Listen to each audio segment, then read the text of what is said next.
was like, what's wrong with y'all? Y'all look like y'all just seen a ghost. Like, what's going on? What's going on?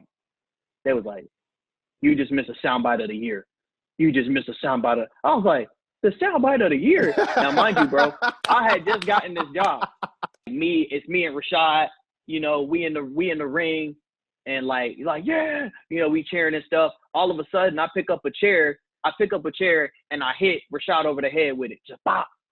And I look at him and I go, I don't go to state no more. And I rip off my shirt, and it's a Georgia Southern shirt. And everybody like, he going to Georgia Southern. He went crazy. That's what Evina did. I would say you couldn't script that, but like I said, I watch professional wrestling, which is scripted. So like you can script that. Like.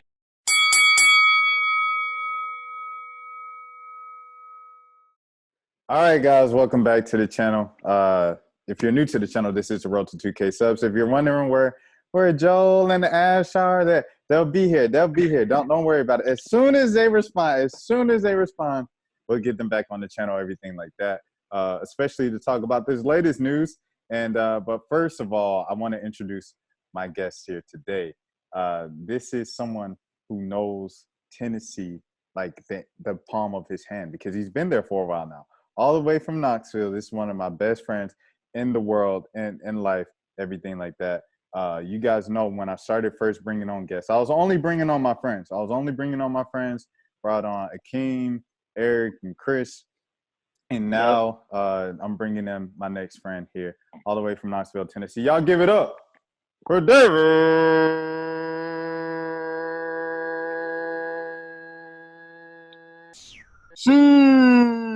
AKA 5 Wars Deke, subscribe to him right now. Right now. Stop the video. Stop what you're doing and subscribe to 5 Wars Deke. David, how you doing, man?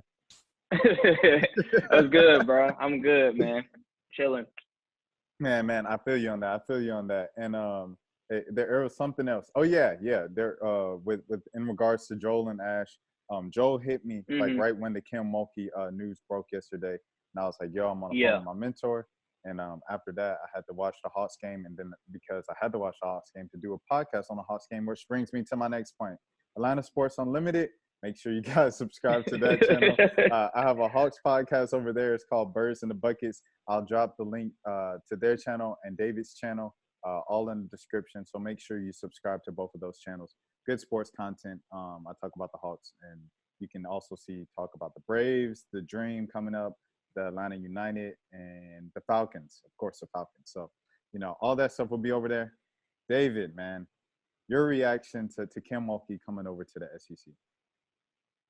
I mean, look, man, this is a tougher conference. Like the SEC women's basketball is arguably like top to bottom one of the toughest conferences in the nation. I understand, you know, you look at the women's championship game, they were from the same conference, and that was not the SEC. But if you look at, bro, you got Tennessee, obviously, but really, you look at the class of the league, it's South Carolina. You know, South Carolina is the class of the SEC right now. Everybody's trying to chase what South Carolina is doing. So you got South Carolina. Tennessee is the traditional powerhouse. Georgia, bro. Georgia was just, man, they came and shocked some people this year. Like they was on the up and up. And I was honestly very surprised. But honestly, by the end of the year, I was like, you know what? You know, they earned it, bro. They really been working hard. So and then Arkansas, you know, they had Chelsea Dungy. And they I think they beat UCONN. So like they, you know what I'm saying, they be balling, bro. But you know, Chelsea in the league now, so we'll see what they do next year. But yeah, like you look at SEC women's basketball, and bro, it's not easy. And I slept on Texas A&M. Like I didn't mean to lead them out, but like, bro. Yeah, I always forget they're in the SEC. Like there has to be like a reminder. I'm like, yeah, they did move to the SEC like 2 years ago. Yeah. And it's like it's happened for a while now. And that is no longer a new team. Like they've been there for a minute. I always forget. Right. So yeah, man, Texas A&M. So it's bro. I'm trying to tell you, man. Like, you know, Coach Parker, she knew all about it because she played for Tennessee. So you know, her leaving was kind of a surprise after a decade with LSU. I mean, they made the tournament a few times, but they were never like, nobody was ever really scared of LSU, if I'm going to keep it a buck with you. So we'll see. But like I said, this is a tougher conference. So, you know what I'm saying? I hope Coach is ready because it's, look, bro, you cannot take anybody lightly in the SEC except Vanderbilt. Except Vanderbilt. Hey, put your hands up for Vanderbilt in every sport except for baseball. And Georgia State beat them in baseball. Shout out Autumn Newbie, but like, bro. Shout out Autumn Newbie. That's like girl. But yeah, like you said, LSU has been a middle of the pack team in the SEC. Yep. Past couple of years and everything like that. And then you bring in someone with 3 championships. And, you know, a lot of people were saying they were surprised after 21 years, despite the week-long rumors that she was going to come there. But, you know, she's a Louisiana gal, you know, played at Louisiana Tech, was a long-time assistant coach at Louisiana Tech. They didn't really offer her what she wanted, and that's why she went to Waco, Texas, and Baylor. 21 years later and 3 championships later, she comes back to the state of Louisiana. Great story. And, you know, a lot of people are saying this is the return of, you know, LSU women's basketball because you look here, which I had to be reminded. I was watching Louisiana versus All Y'all before we recorded. Shout out to them. And they pointed out this team, which I forgot all about, with Simone Augustus and Sylvia Fowles, you know, going up against the Candice Parkers and everything like that. I don't know. When I saw that stuff, I was that's the real CP3 right there. Yeah. That's the real CP3, man. For real, man. Like, bro, people be so sleep, bro. Like, they be like, Candice Parker, you know, she one of the greatest WNBA players. I was like, bro, Candice Parker arguably had the greatest college basketball career of all time. Yeah. Like, for sure. You know what I'm saying? Like, bro, y'all are so sleep, bro. Like, oh, in her era, Candice Parker was probably the greatest college basketball player ever. And the fact that people like don't know that is kind of sad because it's like, bro, there's a reason she's having success in the WNBA. There's a reason when it comes to the NCAA tournament and it comes to inside the NBA, she's on the table with D Wade and Shaq, bro. Yeah. You know what I'm saying? Right. She was a number 1 overall pick. She was like the greatest college basketball player, not the greatest to ever come through here. I honestly think that should be Cold Claw, but like. Bruh, Candice Parker had like the greatest college career, and she was dunking, bro. Like, come on, man. And the greatest the greatest WNBA rookie of all time, arguably one of the greatest rookies in the history of basketball because she won Rookie of the Year and MVP. Like, she won a national championship at Tennessee, if I believe so, her senior year or junior. Yeah, she did. Whenever she came out, yeah. That same week, but she won the Natty. Dunked the ball in a game as a rookie, won MVP as a rookie, and won Rookie of the Year as a rookie. That's ridiculous. And that's why it feels like she's played for so long because it's like she was always like the best player in the league since, you know, she was all, time bro. she got in. That's what, but remember we had that discussion, bro. To like have a side note. Remember we had the discussion that we thought she might go to the Dream because she's already doing so much production stuff in Atlanta. Mm-hmm. And then she didn't go to the Dream. And I was like, all right. Because I saw someone say that there was like a hot take for WNBA free agency. Candice goes to the Dream for a Turner. And I was like, don't threaten me with a good time. But shout out to Cheyenne Parker. Atlanta would take Cheyenne Parker. But yeah, man, I just want to ask you about, you know, the current team and everything like that. I see you guys. I was looking. Hold on. Let me share my screen again. I saw you guys. Yeah, go ahead. You guys brought in a few top prospects right here. 3 top 100 prospects, a couple 4 stars. No, 3 4 stars, and then the 3 4 stars. There we go, and the 3-star. Yeah. You know, but the thing about the 3-star, yeah. The thing about the 3-star, bro, she's missed basketball in Kentucky, so it's not like it. Yeah. So honestly, she's a 3-star, but she's the best player in that state. So, wow. Yeah, you can't be too sleep on her, bro, because she won Miss Basketball. Wow. Okay. Yeah. Do you know anything about Sarah Puckett? I feel like I've seen that name before, you know, over there in Alabama, but I don't, if I'm gonna keep it about with you. Okay. Honestly, like the thing about Lady Vols recruiting, man, they always just find they don't really get like the splash all the time. Like that's if I'm being real, that's kind of what's happened. It's nothing to be. I'm not saying they should be ashamed of it, you know, nothing like that. But it's not like how it was back in the day where they could just get splashes. Because to be honest with you, Renee Davis wasn't necessarily a splash recruit. You know what I mean? Like, she was good, and she got early minutes. We knew she was good, but it wasn't like, oh, the best high school player in the world, da-da-da. But the one thing Tennessee was good at was grabbing McDonald's All-Americans, though. You know what I'm saying? Yeah. Like, they'll grab, okay, McDonald's All-American. Like, you know, Jordan Horston, like, McDonald's All-American, right? But Jordan Horston wasn't, like, the best high school recruit in the country when she came into college, but she was an All-American. So, like, they'll grab the All-Americans here and there, but, like, they don't make, like, you know, I mean, Paige is, like, a generational athlete. But if you're talking about, like, this is the greatest high school basketball player, you know what I mean? Like, they going to go to UConn or Stanford or, you know what I mean? Like, they're not really – they're not right now. Now, that might change after they picked up Coach Samantha Williams. She was the head coach at Eastern Kentucky. Oh, yeah. I heard about her recruiting. She turned that program around, bro. That program won like 2 games, but the year before she got there, they won 2 games. When she got there, they won 11 games because, you know, I mean, it's her first year there. But she really turned them around, man. Like, she really did her thing. So, yeah, bro. And she's gonna be recruiting. She's a recruiting coordinator. Like, she's a great recruiter. So. You give it if she stays on staff, then yeah, this they're gonna start making some more splashes, and it's gonna be Tennessee, South Carolina like this. Just Tennessee, South Carolina. So you're saying like Tennessee's on their way back up because it seemed like you guys were on Tennessee's on the way back up, or Tennessee, not you guys, but it seemed like Tennessee was on their way back up these past couple of years, and then Renaya is like you know she's gone, so now it's like okay, all right.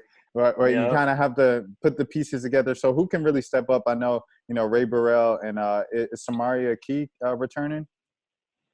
Tamari Key, yep. So Tamari Key coming back. Ray Burrell. Now, I will say Ray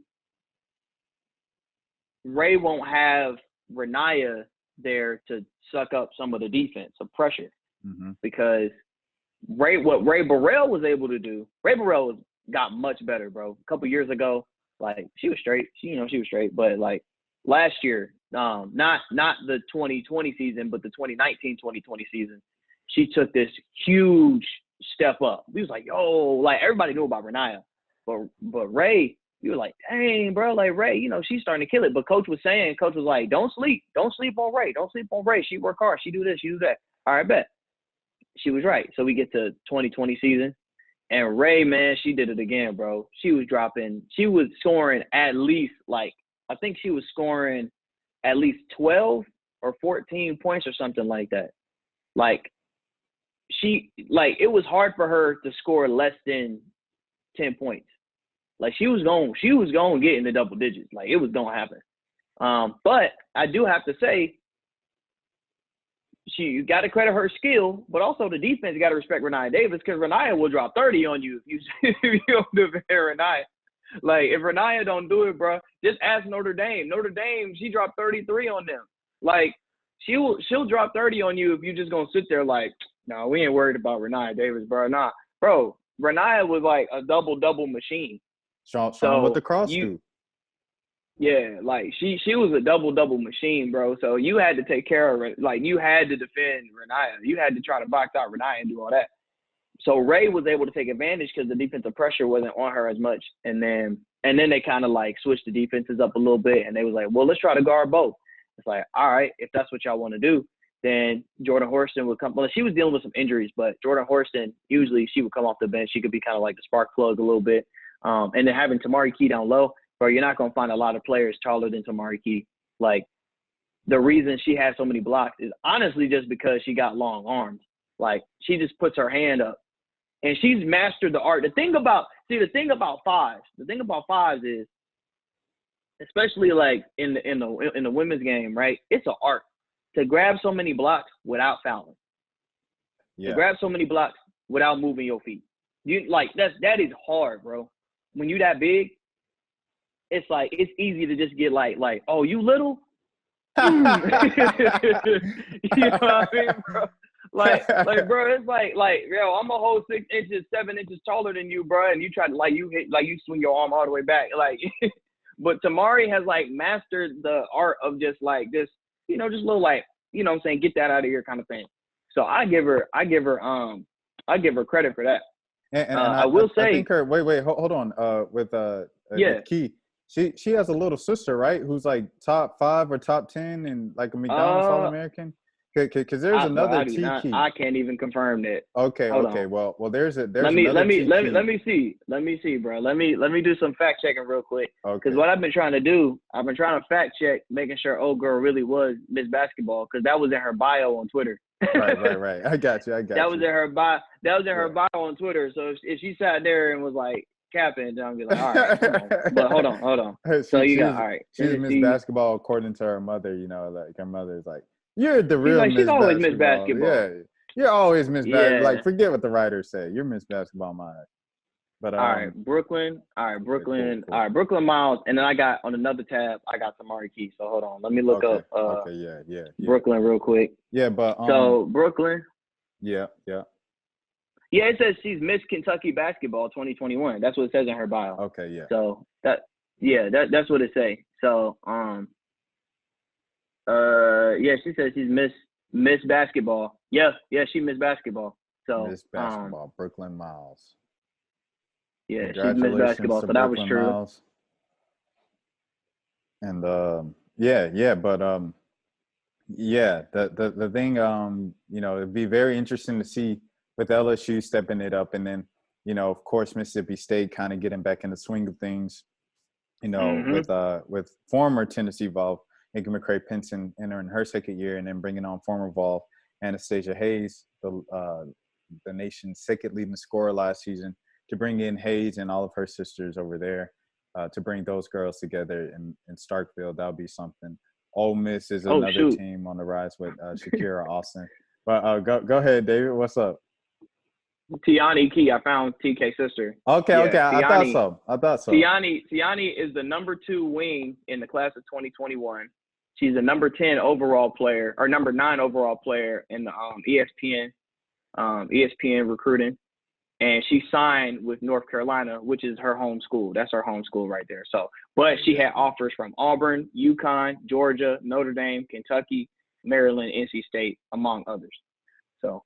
Right. Okay, cool. So, So, yes, her sister is Spy. Okay. Yeah, her sister is Spy. Shouts out to Newbie again over there in Vanderbilt, or former Vanderbilt. Is she still at Vanderbilt, or did she graduate? Oh, I don't know.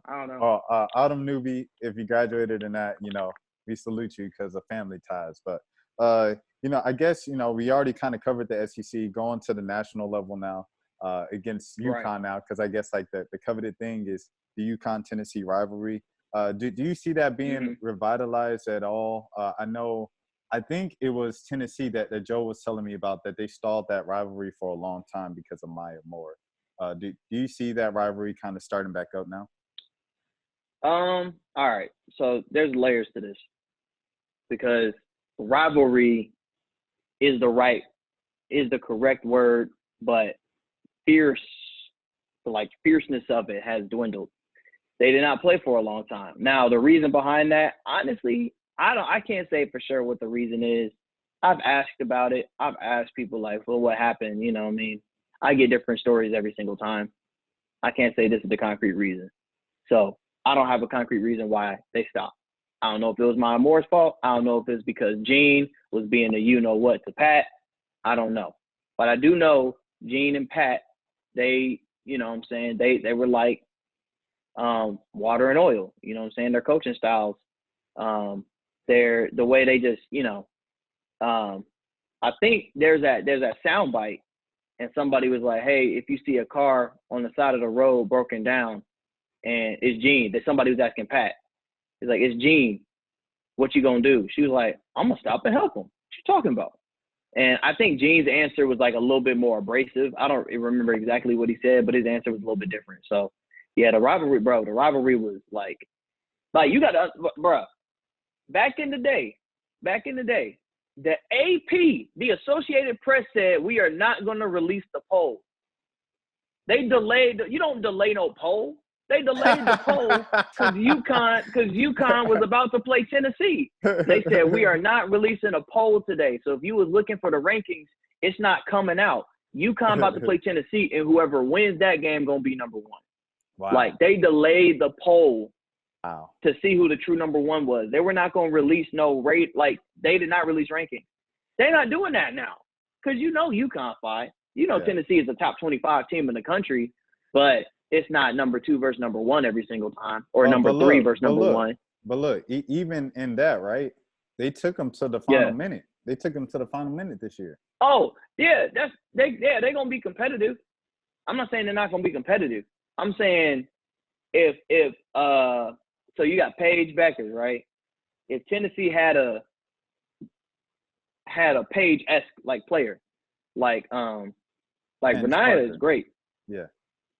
Candice Parker. Let's say Candice Parker.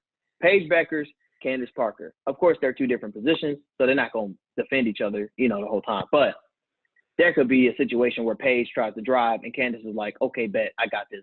You know what I'm saying? Comes with the help defense or something. But, yeah, like, that's like, 2 of the best players in the country right here. One of them going to win the Naismith Women's Award. And their teams is number 1 and number 2. Like, bruh, here we go, But every time we say Tennessee versus UConn now, when they renewed the rivalry, it's more like, man, UConn versus Tennessee used to be must-see TV. It used to mean this. It used to mean that. They're saying used to. Everything is past tense. Everything is past tense. It's not current tense. Like, what women's game did everybody stop and watch? UConn, South Carolina. It was not UConn, Tennessee. Right. It was UConn, South Carolina. Like, that was must-see TV. We were not missing UConn, South Carolina. Ain't no way. And then UConn, Iowa, because of Caitlin versus Paige. Yes, that's you see what I mean? Right. So UConn still has today, you got to watch UConn versus fill in the blank. You got to watch UConn versus fill in the blank. Right. People not saying, man, you better watch this Tennessee and maybe Tennessee, South Carolina, but the draw there is South Carolina. Yeah, I was about to say, like, in the South, that's a big deal in the South over here. And the draw is South Carolina. But if you're talking about the whole country stopped and watched UConn, South Carolina. Right. The whole country did not stop and watch Tennessee, UConn. A lot of people did because it was on ESPN. They were like, oh, hold on, wait a minute. And it was a really good game. I think the year before, last season though, in the 2019-2020 season though, I think UConn beat Tennessee by double digits. Like, it was, let me see, that was 2020. See, I'm quick with the Google fingers, bro. Tennessee lost by 15. And I think Tennessee and UConn I remember those highlights. In fact, I got the box score right here because I remember covering this game. UConn was number 5. Tennessee was not ranked at the time. Okay? Now, Tennessee had the lead at the half. Right. Tennessee was up 31-28. That's what this looks like. Yeah, 31-28. So Tennessee was beating the number 5 team in the country. So people were like, Tennessee might upset UConn. Back in the day, there was no Tennessee going to upset UConn. It ain't no upset. It's Tennessee, UConn. It's not an upset. It's just who's going to be the better team today, right? Right. So we go to the second half, bro. UConn, at the snap of a finger, was like a totally different team. Tennessee scored 16 points in the first quarter. They scored 15 in the second quarter. Combined, Tennessee scored 14 in the second half, bro. Combined. Like, UConn like came with it. They iced them. Kristen iced Renaya. Like, bro, it was like, yo, Tennessee might pull off an upset on UConn. Man, what? If you had said back if it was 2007, 2008, and you said, yeah, man, in about 11 years, it's going to be an upset if Tennessee beat UConn. People look at you like, what did you just say? Upset. We fucking beat UConn. You know what I'm saying, bro? But this is our sport. It's good. It's good to have it. It's good to have Tennessee play UConn. It just feels right. It does. It feels right for women's basketball. But let's not act like it's number 1 versus number 2 every time, and that's the whole nation gonna stop and watch. Nah, that's UConn, South Carolina. Yeah, I got you. And speaking of that game in 2020, one player was on the bench on that UConn bench. They weren't eligible to play, and then they came back this year and made some very big plays on the stretch, man. I guess just with the whole Evina Westbrook decision, how do you think that kind of has played? Has that added any spice to a renewed rivalry attempt or anything like that? For a little bit, yeah, it did, bro. I felt it. They was mad, bro. Like, all right. So here's the thing for everybody watching. All right, I don't know if anybody watching right now watches professional wrestling. Okay, what Evina did to Tennessee in the professional wrestling world, we call that turning heel. That means you go from a good guy to a bad guy. Evina went from a good guy to a bad guy. She turned heel. Okay, like in professional wrestling, I think of it like when Hulk Hogan turned heel, or like in modern days, like Seth Rollins or something, right? So let's say it's me and Rashad, we in the ring, and like yeah, we cheering and stuff. All of a sudden, I pick up a chair and I hit Rashad over the head with it, just pop. And I look at him and I go, I don't go to state no more. And I rip off my shirt, and it's a Georgia Southern shirt. And everybody like, he going to Georgia Southern. He went crazy. That's what Evina did. Oh man, so you got to think of it, bro. Heart. Oh my. That's what I'm saying, bro. So it was like Evina. So think of it in the professional wrestling sense. Evina's in the ring with Renaya, and they just lost. They had just lost to UCLA in the NCAA tournament, first round of the NCAA tournament. And I was there for that. I was courtside for that game. And we had two options. Either I could stay and talk to the UCLA head coach, she's a fantastic head coach, by the way. Or we could go to the Lady Vols locker room. Now, having covered the Falcons, right? When the Falcons would lose, hold on. You said you covered the Falcons. I just want to show you show the proof real quick that you covered the Falcons. Yep. Go ahead. There you go. Hey, let her know. You see the credentials. Y'all see the logo. If y'all don't know what that is on the wall, you need that to step on the field. Some of y'all can't step on. I'm just kidding. I'm not going down like that. But they covered. But that's the press pass. That's how I got on the field. I'm in the locker room. I'm on the sideline. I'm courtside. You know what I'm saying? All that. I done been there. I'm saying. So listen, we had two options. Go to the locker room to talk to the players after they just lost, which is awkward, and I don't like that. I think that's the worst part of this job is you're talking to teenagers at the time, like the worst day of their life, okay? They just got eliminated from the tournament. High school championships are the worst, man. They're the worst, man. Oh, it's like, hey, here's this 17-year-old, here's a 17-year-old crying kid. Put some camera here, and here's some grown folks. Put a microphone in their face. Yeah. Put a microphone in his face, or a camera, and a camera. And ask them why they didn't do a good enough job to win the game. That's the worst. That is the worst part of this job. That is the worst part. There should be a rule where you only bring the coaches of the high school team that lose the state championship, bro. Stop bringing a crying teenager back there to do media. That puts a bad taste in their mouth when they go to college. Oh my! Then they don't even trust us no more because because you remember in high school, bro, it would be an honor. It'd be like, bro, my highlight was on the news, right? Because you'd be like, bro, they got my touchdown, they got my dunk, they got my home run.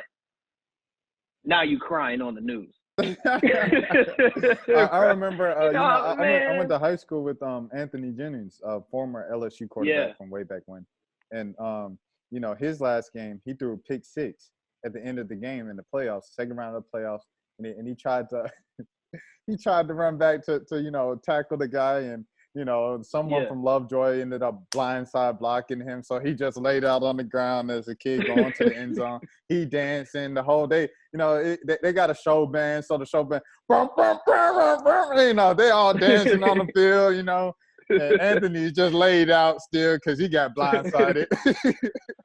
Anthony go back to the sideline, and he's crying on the bench, and coach went over there and had to put a towel over his head, tell him to get up because the newspaper man right there with the camera in his face.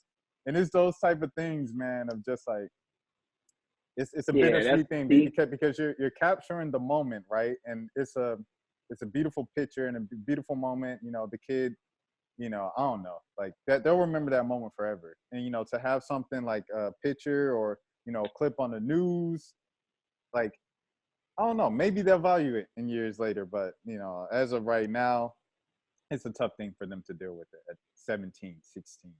yeah, that's so I don't like that part of the job. Anyway, skipping back to the story, the Lady Vols were in the locker room after being eliminated in the first round of the NCAA tournament.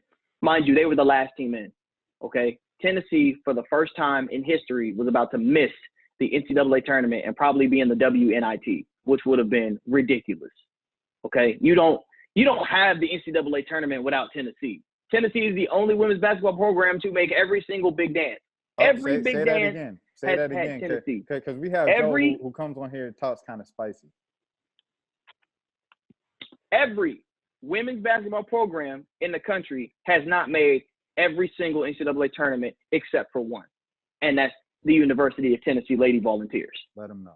They're the only ones that have made every single one. There's been 39 NCAA tournaments, should have been 40, COVID. Tennessee hasn't made all 39, and they would have made the 40th in 2020.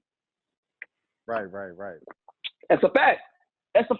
So now, so they okay. I will say they don't win the title every year, but they make it. Right, they go to the dance. How many teams can say they go to the dance? Not all of them. Only 64 of them. Right. So, like you said, I mean, Jada Lewis, just going back to Georgia State real quick. That was her first time playing in the tournament.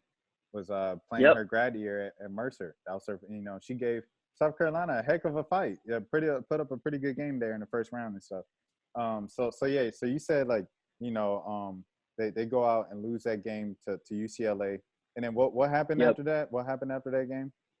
All right. So there's 3 stations in my market. I'm with Channel 10. There's Channel 6 and there's Channel 8. All right. I stayed behind because I wanted to talk to the UCLA head coach, whose name I cannot think of right now, and I feel bad.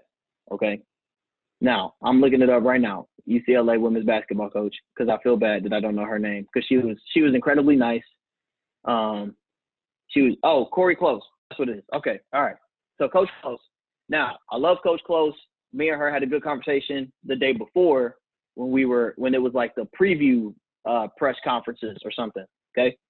So I stayed behind because at the time, Holly Warlick was the head coach of Tennessee, and she was definitely about to get fired. Like, you could feel it. It was probably going to happen. And if it didn't, it would have been weird. So I asked Coach Close what Holly Warlick meant to the game of women's basketball because of the rumors of Holly Warlick's about to, like, there's rumors of whether or not she's going to keep her job. What does Holly Warlick mean to the game of women's basketball? And I got a fantastic answer, and I was able to use that. Now, Channel 6 and Channel 8 had a reporter go to the locker room, and they were talking to some of the players. So they talked to, I think they talked to Mimi Green and who transferred away after that season. And then I think they talked to Renaya. I don't even know who they talked to, but they end up at Evina Westbrook. Now, this is where it goes back. Now, I'm gonna skip ahead in the story, and then I'm gonna go back and then give you the full context. So there's the media room upstairs. I go to the media room after talking to Coach Close. Here comes 6 and 8. They come up. So we in the media room, right? I'm happy because I'm like, man, that was a great quote. And nobody else got that quote. 6 and 8 come in there like this. I was like, what's wrong with y'all? Y'all look like y'all just seen a ghost. Like, what's going on? What's going on? They was like, you just missed a soundbite of the year. You just missed a soundbite of – I was like, the soundbite of the year? Now, mind you, bro, I had just gotten this job. I'm going to say it again. I had just gotten this job. So for me, everything is still moving too fast. Everything is still moving so fast, bro. I haven't even been at this job for 2 months. I've been at this job for a month and a half. And the guy and my sports director sent me to College Park, Maryland to go cover this NCAA women's tournament. He just sent me out there. And I'm like, what? What's going on? What you mean? They was like, play the tape. So they put in the SD card in the computer, put it up. They said, just watch. So it's an interview with Evina. And she sounds disappointed, obviously. Yeah. And then she throws some shade at the coaching staff. Just threw the shade at the coaching staff. We was like, and they go, so what do you think needs? He said, what changes do you think need to be made? She was like, they need to do something about this coaching staff. They need to make some changes. They need to da-da-da-da. And they're like, so because Evina taking it there. You know what I'm saying? She took it there, not them. She took it there. So the reporter from Channel 6, you can hear in the video go, do you think Holly Warlick needs to be fired? And Evina kind of like makes a little face. I think she rolled her eyes. I don't remember what she did. But she was like, I don't know. I don't know. That's wild. So I'm like, bruh, what? I'm sitting there like, I got a quote from Coach Close talking about Holly Warlick means so much to the game of basketball. She's one of my best friends. Da da da da. I'm like, I'm feeling good. I'm like, that was heartfelt. And then you got this video of Evina like, there need to be some changes with this coaching staff. Oh, you know what I'm saying? Like, she's throwing shade, right? Bruh. So the reporter from Channel 6 posts the Evina interview on Twitter. Yeah. And after about we all edited in our packages for the news that night. Yeah. And 20 minutes into editing all of our packages, she goes, yo, Maria Taylor just retweeted the Evina Westbrook video. Oh, it went to the moon. I was like, bro, her jump did like, bro, the numbers was like this, and then Maria Taylor, it said. I was like, no. I was like, it's over, bro. And I was like, bro, not only is this video go crazy with Tennessee, the video, I'm like, my sports director probably gonna ask, do I got the did I get the quote? And I'm be like, no. You know what I'm saying? I'm like, bro, this is it. I'm done, man. He said, I'm a couple done, months bro. out, back to Georgia State. I'm like, bro, I'm done, man. Like, I didn't get the book because the bulletin board material, the clickbait. You know what I'm saying? Yeah. But my station's mantra is straight from the heart, and I'm like, that wouldn't. So I was like, all right. So if they try to be like, how come you wasn't in the locker room? Da da da. I'd have been like, that wasn't straight from the heart. You know what I'm saying? That was that would have been, bro, gossipy. That would have been, all that. I ain't trying to do all that. And to be honest with you, when I first got there, me and Admiral Schofield the same age. Me and Evina Westbrook the same age. Yeah. Me and a lot of those players I was in college 2 months before that tournament. Like, I walked across the stage and graduated from Georgia State, and a month later, I was at Tennessee basketball practice. I'm like, I was just in class with, I would have basically been, if I went to Tennessee, I would have been in class with these guys. With and Packers. now you were in class with Packers safety Chandon Sullivan. Right, I was in class with a Packers defensive back. So it's like, you got to understand, I'm these brothers. I think he played corner, but Okay, got it. I'm like, look, I'm these brothers. I'm these guys' age. I'm not trying to come across like this media guy, like this, But it's really hard to avoid that anyway, because I wear the logo and I got the camera and everything. So, I can't, even though I'm around their age, it is hard to avoid that, and it's that's kind of difficult. But I am cool with some of the players. Like, I am cool with them. I don't have their number or nothing, but if I see them on the street, I can dap them up. Because we were around the same age, but I keep it professional. I don't party with them or nothing like that. But so that video blows up. So I'm like, all right, here's what's gonna happen. Either Holly's gonna get fired and people are gonna get mad at Evina for pushing that, because Holly is in the Ring of Honor for Tennessee. It's Holly Warlick, and she coached with Pat Summitt, was great friends with Pat Summitt. So it's either that, or Holly stays, and Evina is like, she's the black swan, the black ugly duckling, the black whatever of the team, because she talked trash on the coaching staff, and they still here. So either coach got to go, or Evina got to go. They both went. I'm not gonna lie. Holly got fired. So they cleaned house, and Evina said, transfer portal. So we were like, well, that's it for Evina. Man, I don't remember when the timing was, but this picture just casually drops. This picture just casually drops of Evina. It's Evina in jeans. And everyone's like, what? She went to UConn? What? Bruh.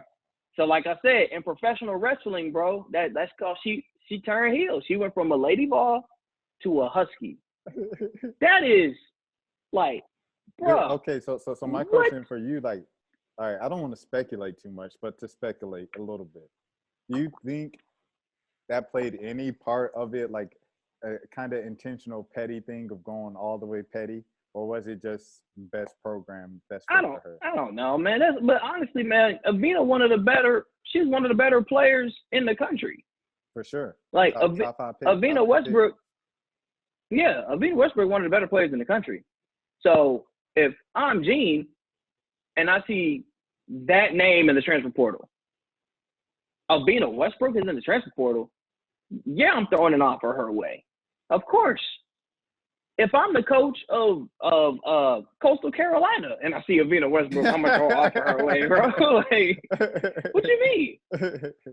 So UConn, they're like, come here, win a title. You were never gonna win a title at Tennessee anyway. Oh man. She's like, you know what? You right. What Darth Vader music playing in the background? That's what I'm saying, bro. Like that was a perfectly like, you could, like, I would say you couldn't script that, but like I said, I watch professional wrestling, which is scripted. So like you can script that. Like that can be scripted, man. Like it was perfect, bro. It was like the only thing missing was a steel chair and a, you know what I'm saying, a ladder or something. Because that's really what, like, if it was wrestling, that's what it would have been like. It would have been like Evina and Renaya are in the ring, tired, they just lost. They're like, Renaya looks at Evina looks at Renaya, and Evina just, bah, you know? And then they just start going ham, you know what I'm saying? So it's like, why would she do that? Why would you do that, Evina? Why would you do that? So Evina walks out the ring. She mean mugging everybody. The next week, Renaya comes to the ring. Or no, not Renaya, my bad, Evina. The next week, Evina music hit, and everybody's like, hey, here come Evina. She better explain what she's doing. She come out in a UConn shirt. They, you know what I'm saying? Like, bro, that's what happened. That's what happened that game in Knoxville. Well, it was limited capacity, but like, what was the number? Do you remember the number of attendance that was allowed that night? You can only fill a third of the arena, I think. Okay, third. But it was one of the more packed games. That and the South Carolina game was packed for what it could have been. Right. But yeah, I remember talking to a student, like, you know, like the rowdy student section. Yeah. So the guy who kind of led the student section before COVID hit was like, I can't wait for next year's UConn game because every time Evina gets the ball, we booing. And he was like, and he said, one thing I really want Renaya to do. He said, I want Renaya, every time Evina gets the ball, I want Renaya clapping in her face like this. Every time Evina gets the ball, I want Renaya clapping in her face. I want them to fight. I was like, hey, relax, bro. Like, let's relax on all that. Evina made her choice. You know what I'm saying? Tennessee fans are passionate. Tennessee fans are very passionate. I'm just a brother that cover all that.